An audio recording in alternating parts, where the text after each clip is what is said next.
Hello everybody, it's the BG, and And sweets. in this month we're going to talk about hand tools, cooking hand tools, all the tools.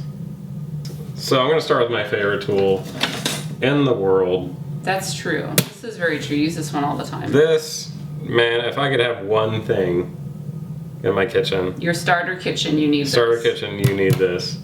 Why? I don't even have the shitty spatulas. Why this one though? This one, it is curved. This is, I think, a French style. Who makes it? Matfer, made in France. Yep. Exoglass. God, this thing is, it's just gorgeous. Handles up to 430 degrees. I could use it on the grill. I don't even know that. But you don't though. I don't. I wouldn't use that on the Okay. grill. Yeah. Anyway. But what I love about this is that you're going from caveman grip to pencil grip on things, where this one, if I want to turn something over, I love the feel of this. It is like the perfect, this is offset or angled. It is very sharp, you know, on the tip of it. It is amazing for flipping. Just the fact that actually... Pancakes too. Pancakes too. It's the fact that it's not just a straight spatula. It has this little angle transition right here, makes it just amazing for flipping stuff over. I don't think I've ever thought so much about this spatula. I dream about this spatula. And I found out over time that the things I was picking were the things that America's Test Kitchen would recommend anyway. And so this is what they would use on that show too. Yeah, I have zero desire to ever buy the stuff in the retail store, just pancake flipper kind of things, because they are garbage. Yeah. Garbage. So just go get This guy, it has the right, oh, that's why. It's flexible right there. It gets thinner, so it's rigid here, and then it gets flexible there. That's why. Just the tip. Very flexible. I can't say enough about. Okay. Love it. They get it. I love this They got guy. it. But compare it to the one that you use on the grill. Yeah, so I have a metal one too. So this would be a fish. The difference with these is that this would be called a fish turner. So you could. Why fish? I don't know. And who made it? Dexter. Okay. Dexter is a knife company too, for restaurant supply. Yeah, metal version of it. You know, very similar style. This must be they just must hold all the patents for this guy, because nobody makes ones like this. It has to be that brand, Matfer. This one, I bought this one because I wanted to be able to use it on cast iron or on metal things like that, instead of this guy. Because I was actually worried that this couldn't handle the heat, but I never even looked at the back, and it can handle the heat.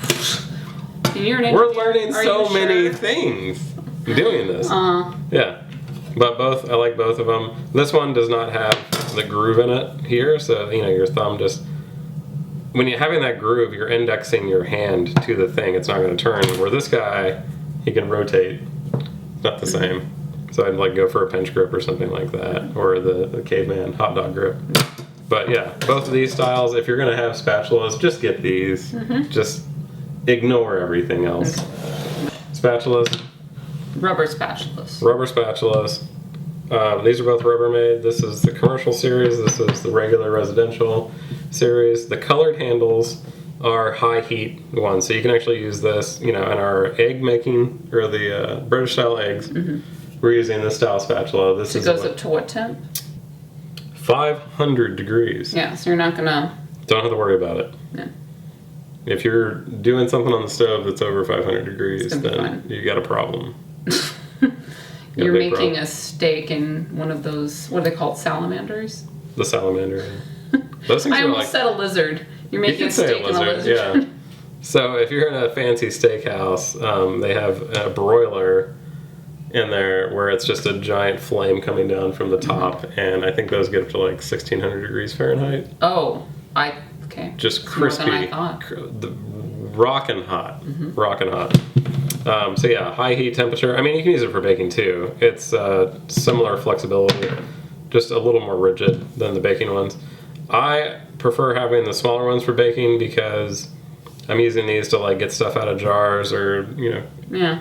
containers This is and nice things like this. when you're cleaning the edge of the bowl because that Oh, yeah. will get into that side of the bowl. So when you turn it, the bowl can go here, and then you can get all the way at the top. Yep, love it. Yeah, just the nice little touches you have on a commercial grade guy right here. You got the hook if you want to hang it up there too. But yeah, I have other ones of these where they're the same size as this one, or rounded. This is asymmetrical, like this guy is, which is what I normally would use. Cooking both types. Next thing would be whisks.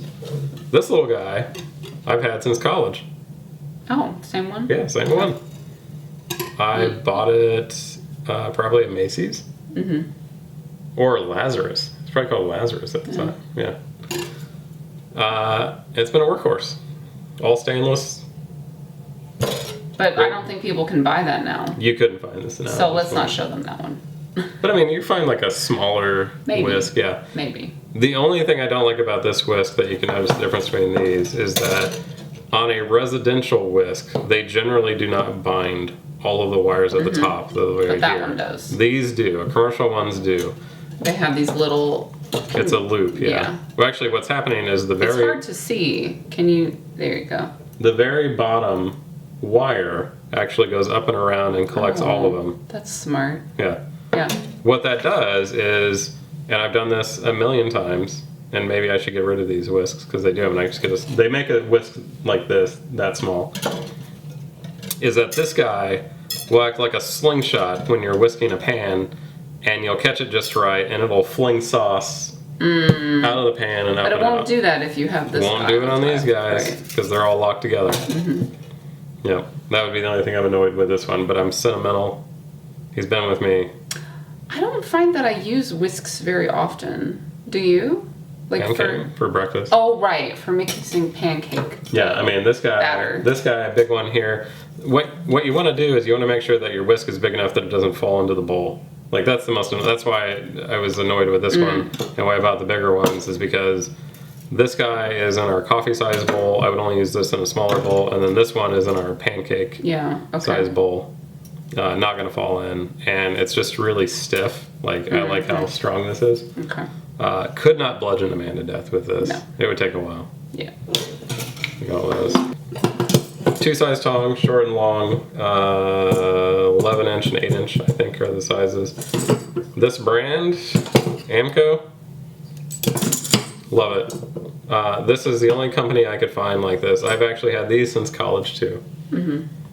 They're the only ones that had a stainless steel spring that makes up the inside of them, because before this, from 18 to 21 years old, I went through probably 3 to 4 pairs of these by Oxo brand, because they had a steel spring and a stainless steel body, which is pointless. Because if you run it through the dishwasher, it's going to rust, and then the spring's going to snap, and then you're just being wasteful.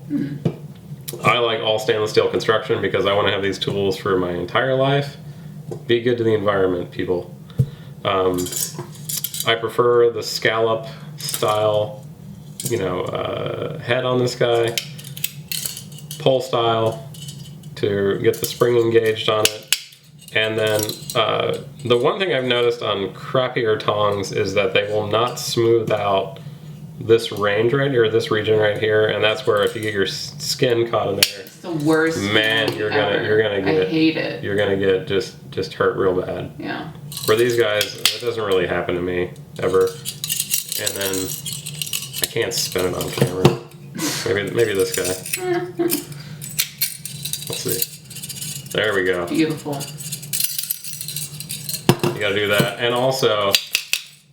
My kids know if they hear that noise that I'm coming for their bums, like that. Alright, next thing. Spoons.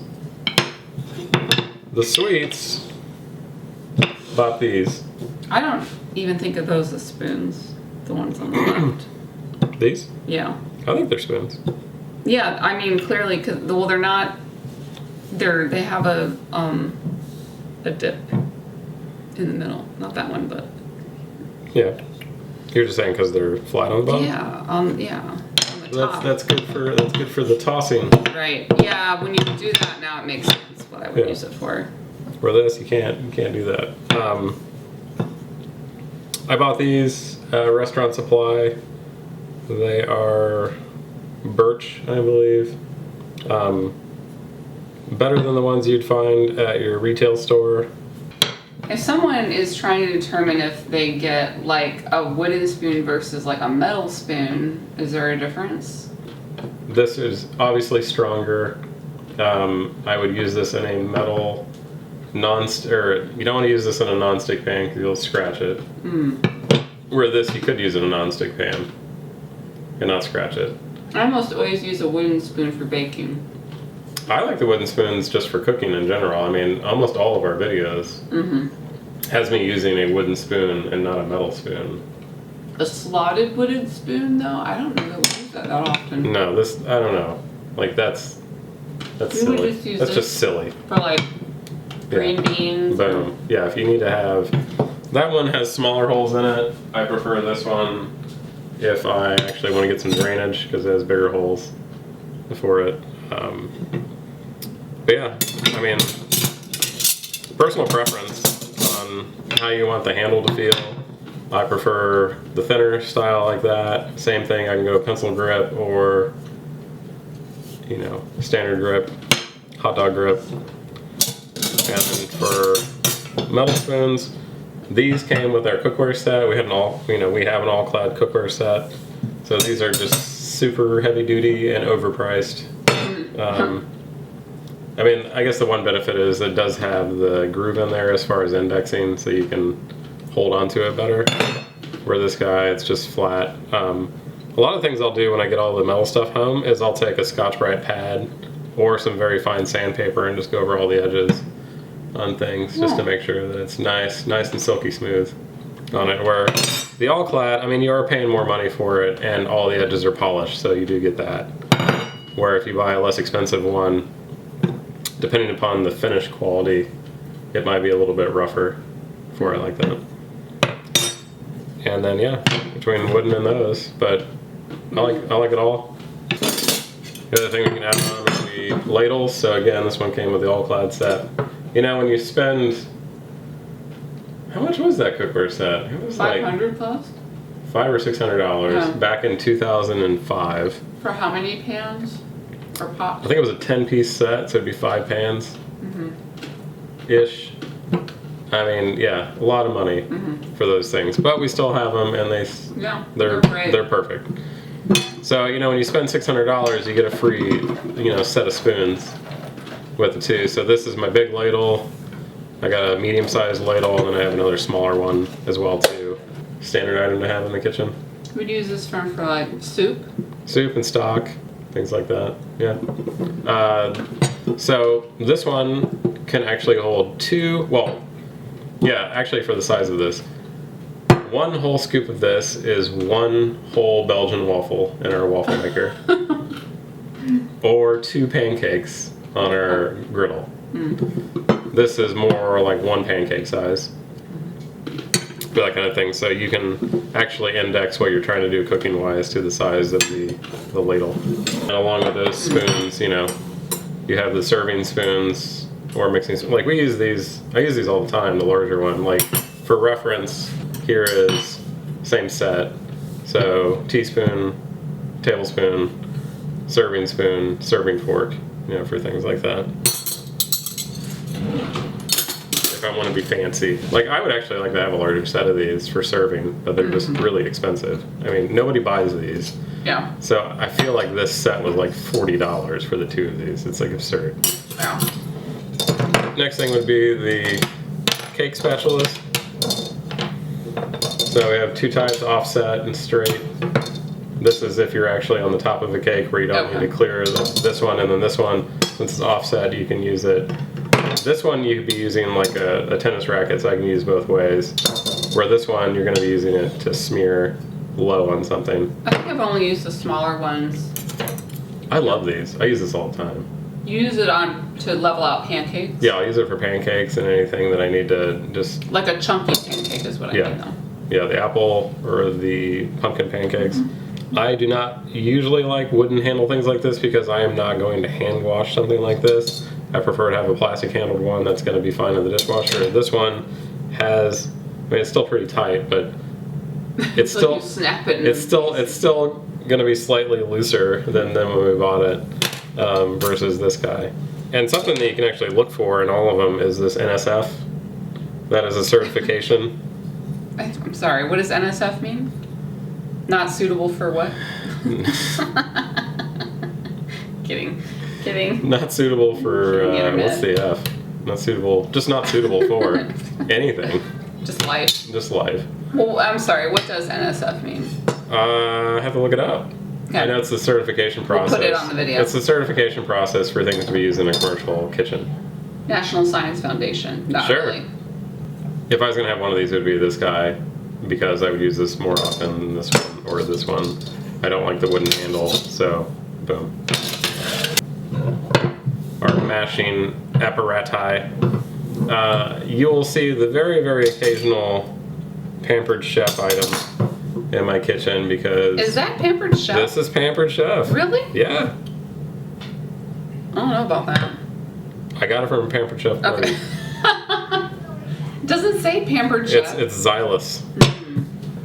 This one, Pampered Chef. I use it for, I mean, this, I like the design of it. All of it's smooth wire, easy to clean, plastic handle, good for the dishwasher. Most common use of this, guacamole. Perfect for guacamole. Perfect for guacamole. You gotta mash your guacamole. You use it, did you say for sausage yet? For like cooking sausage in the pan? And Yes, there's 3 uses that this would be. I love it for that house. too.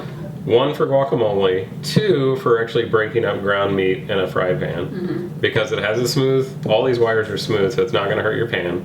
So you can have this in a metal pan or a non-stick pan, it's gonna be great. And then the third, Sorry.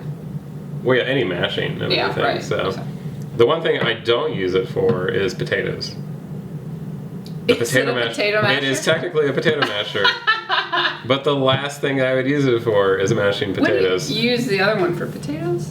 What do you use for? Oh, I know what you use for potatoes. You want to do the best potatoes you've ever had in the world, you need to get one of these. Potato rice. This is a potato ricer. So what this is a giant garlic press. So you put in your potato in there that's been boiled. You close that up, push it through here, and you get, it does a couple things. It is very finely grating all of the potato, or mashing the potato out like a Play-Doh press. It's also getting the water out of it because you're going to put a hot potato in this guy. So when all the little strings come out, they're getting slightly dehydrated because all the steam is shooting out from it at that point. So you're getting a drier potato texture that can absorb more fatty milk mixture. And then you don't even need to mash anything at that point. You're just simply stirring in your milk and flavoring. So if you had roasted garlic, salt, pepper, cream, whole milk, all of that. This is how you make mashed potatoes. The potato masher is used for anything other than the potato. Okay. What about the other thing on your left? The third one, no, there's a third option that I have for this, and this is for, I want to break up when I'm making stock. And you have your carrots and onions and garlic and all those things in there. I like to go through near the end of the stock and just mash everything to get all of the goodness out of whatever I'm putting in that stock. And so you're not getting this perfectly clear stock. There's going to be particulate, but I actually want that particulate for flavor. Okay. So for that. So last guy. Right here. Yeah, last guy, this one. This is a pastry cutter. So this is used for mashing butter into flour or lard or whatever fat into flour. And this design, the Perfect Pie Blender, is my favorite one. The handle feels great. It's super strong, all stainless. Handles in the dishwasher are great. The wires are very strong on it. Love this for pastry related things. So yeah, these would be my mashing apparati for that. But yeah, this brand, the Perfect Pie Blender, that's the winner in the BG and Sweets family for doing pastry stuff. All right. So this is the BG and Sweets. keeping it square, keeping it precise, keeping all these tools. And so next month we're gonna go over. We're gonna do hand tools, but cutting hand tools. So your peelers and your graters and your mandolins and all that stuff. So we'll see you next month, everybody. Thanks for watching today, and join us next time for a special video featuring our review of a knife by Japanese knife maker Nakano. Interested? Check back with us, subscribe to us, check out our website where you can find downloadable recipes, and we'll see you next time on Our Final Freezer. Just keep going. Children. Shh. But Oh, another room. quiet.